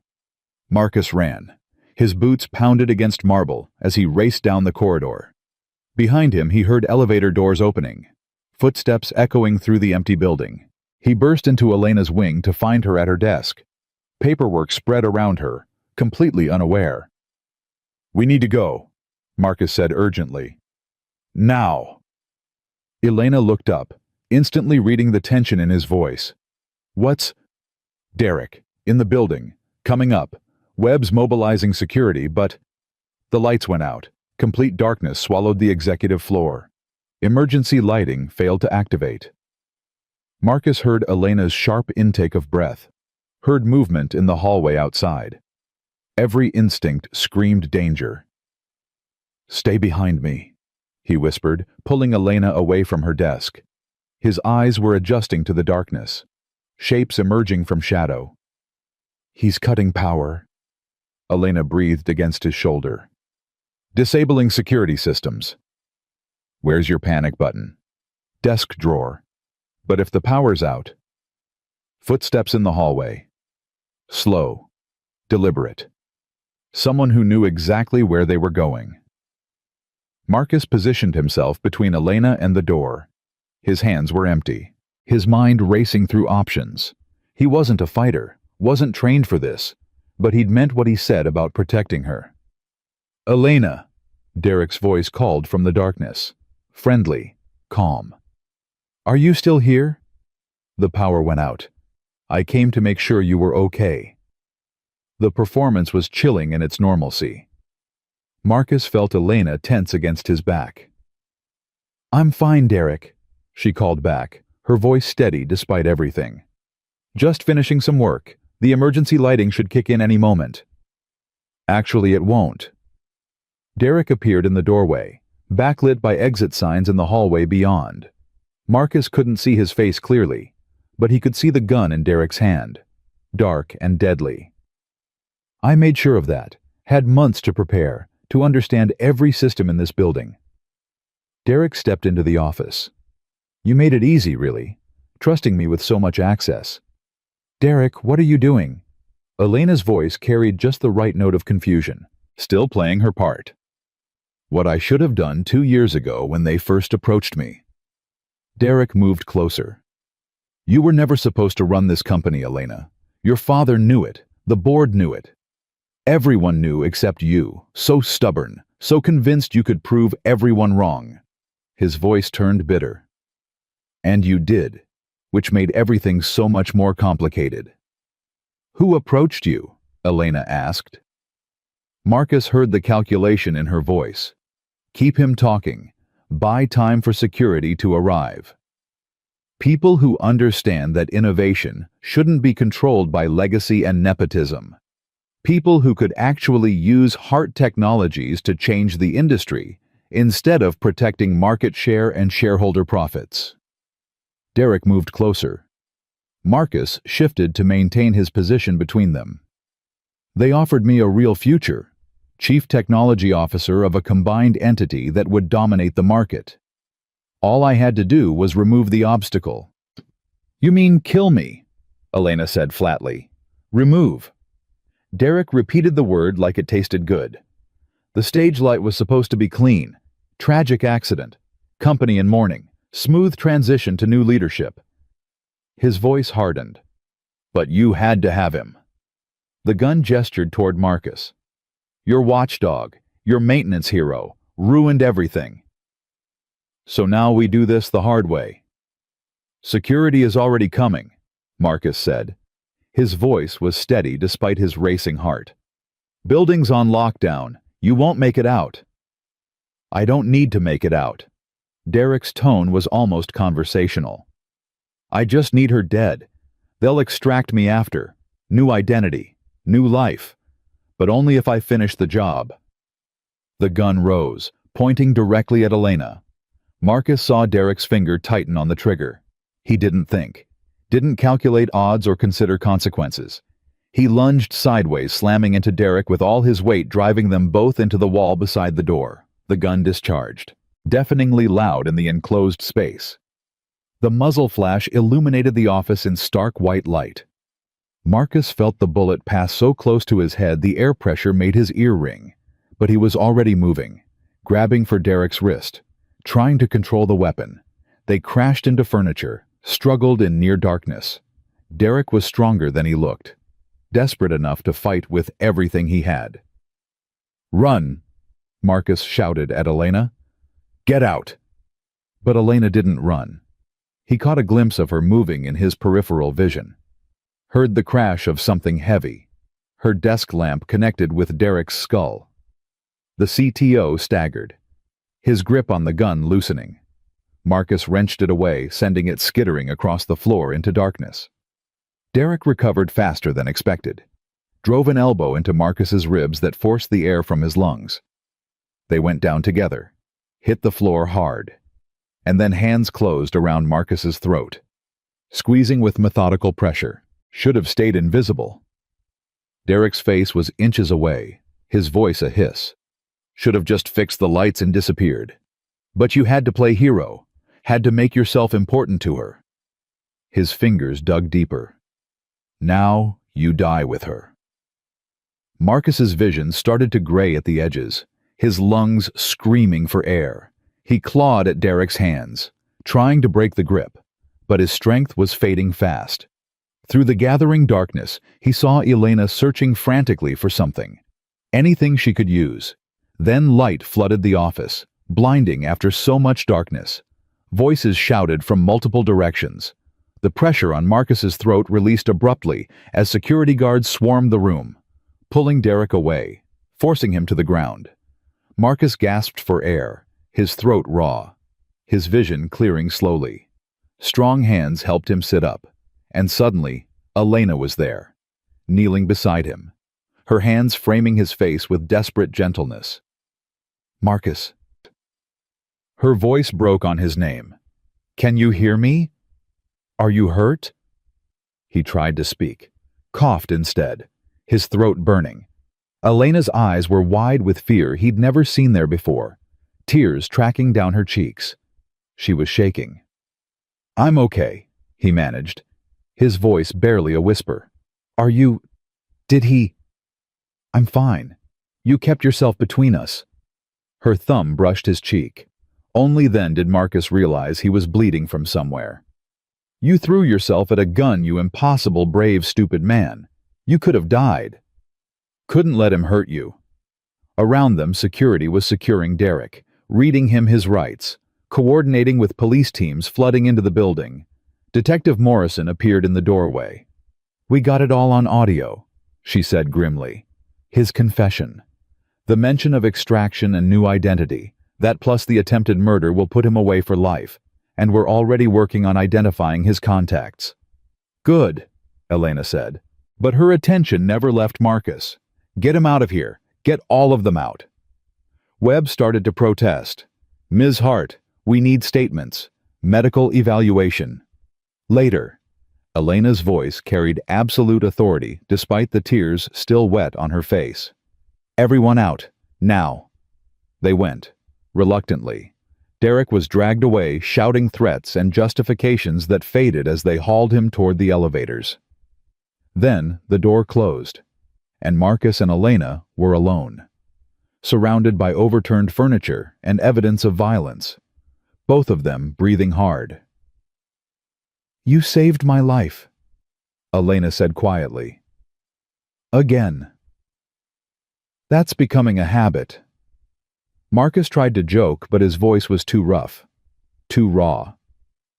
"Don't," Elena's hands were still on his face, holding him like she was afraid he'd disappear. "Don't make light of this. You threw yourself in front of a bullet for me. You could have died." "But I didn't. We didn't. We're both still here. Because of you." The words came out fierce, almost angry. "Because you keep choosing to stand between me and people trying to destroy me. And I don't know what to do with that. I don't know how to—" She stopped, her voice breaking completely. And Marcus saw the moment when every wall she'd built came crashing down. The Iron Lady dissolved, leaving only Elena Hart. Terrified, grateful, completely undone by the weight of everything they'd survived together. "I see you too," she whispered. "I see you, Marcus Cole. And I don't know when it happened, but somewhere between you walking in on me half-dressed and you tackling a man with a gun, I stopped being able to imagine facing any of this without you." Marcus's breath caught.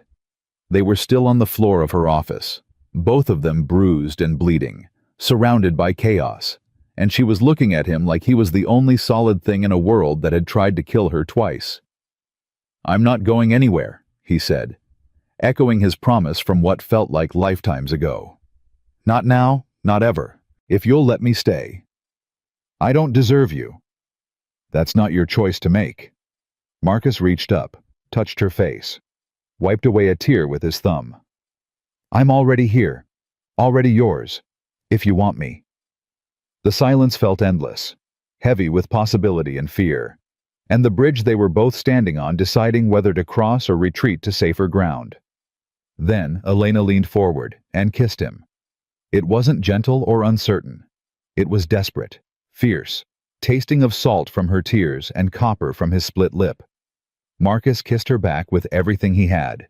His hands found her waist, pulling her closer. She came willingly, pressing against him like she needed the contact to believe he was real. When they finally broke apart, both breathing hard, Elena rested her forehead against his. "This is complicated," she whispered. "I know. People will talk, the board, the employees. Everyone will have opinions about the CEO and the maintenance tech. I know that too. And I'm still figuring out how to be human instead of just a position and a legacy.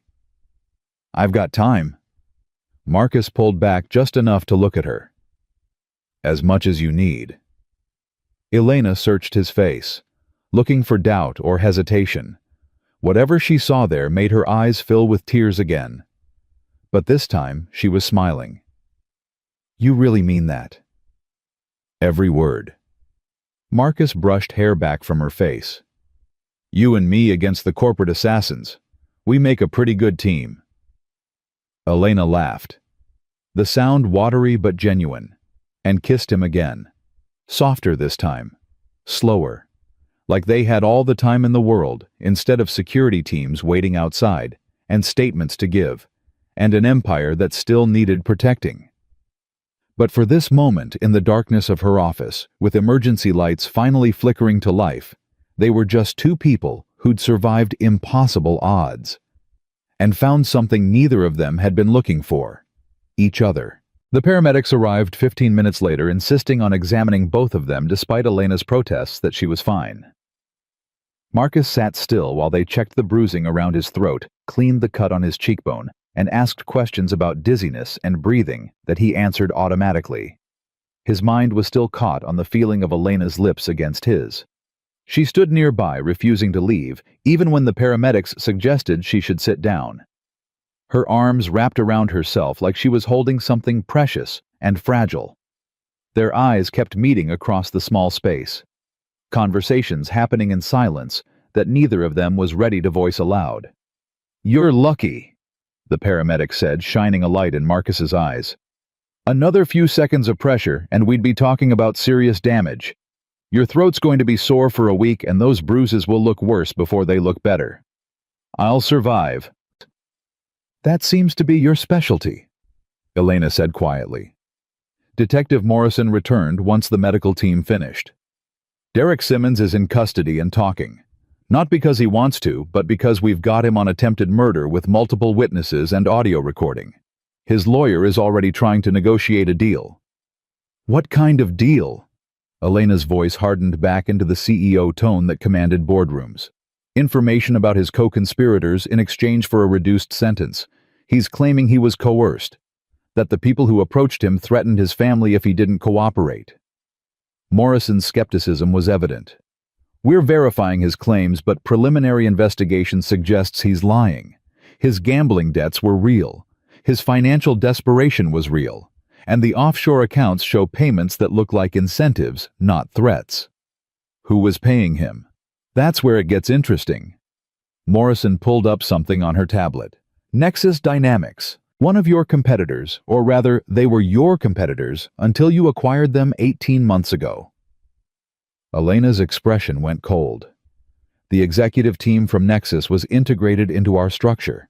Some of them are still here. Exactly. We believe this was a revenge play, coordinated by former Nexus leadership who lost their positions after the acquisition. They recruited Derek, funded the operation, and planned to install their own people once you were eliminated. Then they'd orchestrate a hostile takeover, reclaim what they considered theirs. Names, Elena said. I want names. Morrison listed 3 executives, all of whom Marcus vaguely recognized from morning briefings. Senior vice presidents who'd seemed cooperative and professional, who'd attended meetings and contributed to projects while secretly planning murder. They're being arrested as we speak, Morrison said, along with several others involved in the financial side.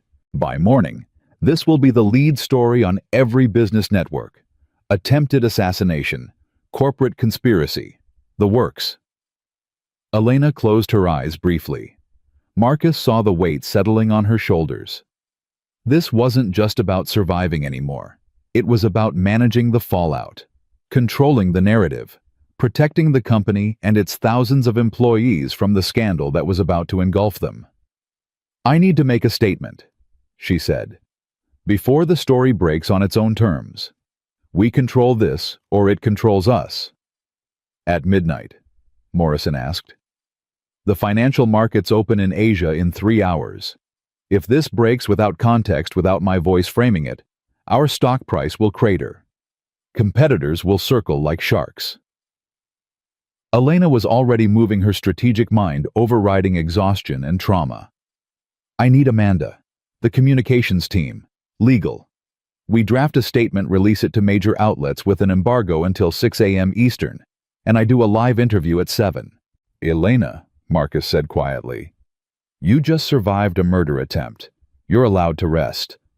She looked at him, and for a moment her mask slipped enough that he saw the bone-deep weariness underneath. If I rest, I think about how close I came to dying. How Derek sat across from me in meetings for 2 years planning to kill me. How I trusted people who wanted me dead. Her voice wavered. I can't afford to think about that yet. So I work. Marcus understood. He'd done the same thing after Melissa left, burying himself in survival and single parenthood because stopping meant drowning in fear and abandonment. But understanding didn't mean he had to let Elena destroy herself. Then I'm staying with you, he said. You work, I'm there, no arguments. Something softened in Elena's expression. You should go home. Lily needs you. Mrs. Chen is with Lily. What I need is to know you're safe. Marcus stood, ignoring the protest from his bruised ribs. You said yourself you don't want to face this alone anymore, so don't. The look Elena gave him was complex, gratitude and vulnerability and something deeper that neither of them had time to examine. But she nodded. The next 4 hours were a blur of activity. Amanda arrived within 20 minutes, her professional composure intact despite being called in at midnight. The communications team assembled. Lawyers joined via video conference. They crafted a statement that walked the razor's edge between transparency and damage control. Marcus stayed in the background, watching Elena command the room with the same authority she'd shown in every crisis. But now he could see the cost. The way her hands shook slightly when she thought no one was looking, the tightness around her eyes that spoke of pain she wouldn't acknowledge. Around 3 a.m., during a brief pause while the lawyers reviewed language, Elena caught his eye and gestured toward her private office. He followed. closing the door on the controlled chaos outside. "I can't do this," she said the moment they were alone, her voice breaking. Marcus moved to her immediately. "Yes, you can. You've been doing it for hours." "I mean," she gestured between them, her eyes bright with unshed tears. "I mean this. Whatever happened between us earlier, whatever we said, I can't think about it right now. Can't process what it means or what I want or how to fit something personal into a life that's about to become a media circus." The words hurt, but Marcus understood them. "Okay." Elena looked at him like she'd expected an argument. "You need time," he said gently. "Space to handle the crisis without worrying about us. I get it. I'm not going anywhere, Elena. When you're ready to think about this, I'll be here." "You make it sound simple." "It is simple. Not easy, but simple." He reached out slowly, giving her time to pull away. Took her hand. "I care about you. That doesn't change, because you need to focus on your company right now. Do what you need to do. I'll wait." Elena's fingers tightened around his. "What if waiting means weeks, months? What if by the time I have space to breathe, you've realized that a single father with a 6-year-old daughter doesn't need the complications that come with me? Then I guess you don't know me as well as I thought." Marcus met her eyes. "Because complications don't scare me. Losing you before we even have a chance to see what this could be that terrifies me." She kissed him then, desperate and brief, like she was trying to memorize the feeling before duty pulled her away. When they broke apart, she was crying silently. "I need you to take care of yourself," she whispered. "Go home after this. Be with Lily. Let me handle the corporate nightmare without worrying that you're exhausting yourself trying to protect me from everything." "Elena, please." Her voice broke completely. "Please, Marcus. I need to know you're safe and resting. That's how you help me right now." He wanted to argue, wanted to insist on staying, but he saw the genuine need in her eyes. She was trying to protect him the only way she knew how, by creating distance before the media storm destroyed everything in its path. "Okay," he said finally. "But we're not done. This conversation, us, we're not done." "We're not done," Elena agreed. She touched his bruised throat gently, her expression anguished. "I'm sorry he hurt you. I'd take 1,000 bruises if it meant keeping you alive." She made a sound that was half sob, half laugh. "That's exactly the kind of thing that makes this impossible to walk away from, even temporarily." They stood there for another moment, holding each other in the quiet of her office while the world waited outside. Then duty called, and they separated, rebuilding their professional distance like armor against the chaos to come. Marcus left Hart Tower at 4:30 a.m. The city was still dark, the streets empty except for delivery trucks and insomniacs. He rode the bus home in a daze, watching dawn break over Chicago's skyline in shades of pink and gold that seemed impossibly beautiful after the violence of the night. Mrs. Chen was asleep on his couch when he arrived. He woke her gently, thanked her profusely, promised to explain everything later. She looked at the bruises on his throat with worried eyes, but didn't ask questions. Lily was sprawled across her narrow bed, one arm flung over her stuffed rabbit, peaceful, completely unaware that her father had nearly died. Marcus stood in her doorway and watched her breathe. He'd built his entire life around keeping this little girl safe and loved. And somehow, impossibly, he'd found room in that life for Elena Hart, a woman who needed protection and connection just as desperately as Lily did, even if she'd spent years pretending otherwise. He showered carefully, avoiding the bruises, and fell into bed as sunlight streamed through his window. He slept fitfully, dreams full of falling lights and gunshots, and Elena's voice saying his name like a prayer. He woke to Lily bouncing on his bed at 8 a.m., her dark hair wild around her face. "Daddy, you're home. Mrs. Chen said you had to work really late." She stopped bouncing, her eyes going wide. What happened to your face? Marcus sat up carefully, every muscle protesting. I had an accident at work. But I'm okay, sweet girl. Just a little banged up. Did you fall? Lily touched his cheek with gentle fingers. Something like that. He pulled her into a hug, breathing in the scent of her strawberry shampoo. But I'm fine now, and I'm home. That's what matters. They made breakfast together, slightly burnt pancakes and orange juice, morning cartoons playing in the background. Marcus's phone buzzed constantly with messages he ignored, letting the world outside wait while he focused on this small, perfect moment of normalcy. Around 10 a.m., his phone rang with Amanda's number. Mr. Cole, I'm calling on behalf of Ms. Hart. Amanda's voice was professional but warm. She wanted you to know that her statement has been released and the interview went well. The board is meeting this afternoon to address the situation formally. How is she? A pause. Functioning, which is about all any of us can say right now. Amanda's voice softened. She asked me to tell you specifically that security has been enhanced across all facilities, that Derek and his co-conspirators are in custody, and that you should take the next few days off to recover. I don't need... It's not a request, Mr. Cole. It's a direct order from Ms. Hart. She's quite insistent. Another pause. Between you and me, she needs to know you're safe and resting. It's the only thing keeping her focused right now. Marcus closed his eyes, understanding the subtext. Elena was using his safety as a focal point, something concrete to hold on to when everything else was chaos. Tell her I'm taking care of myself, he said quietly, and that I'll be here when she needs me. I will. And Mr. Cole, thank you for everything you've done for her. The call ended. The next 3 days were surreal. The story dominated every news cycle.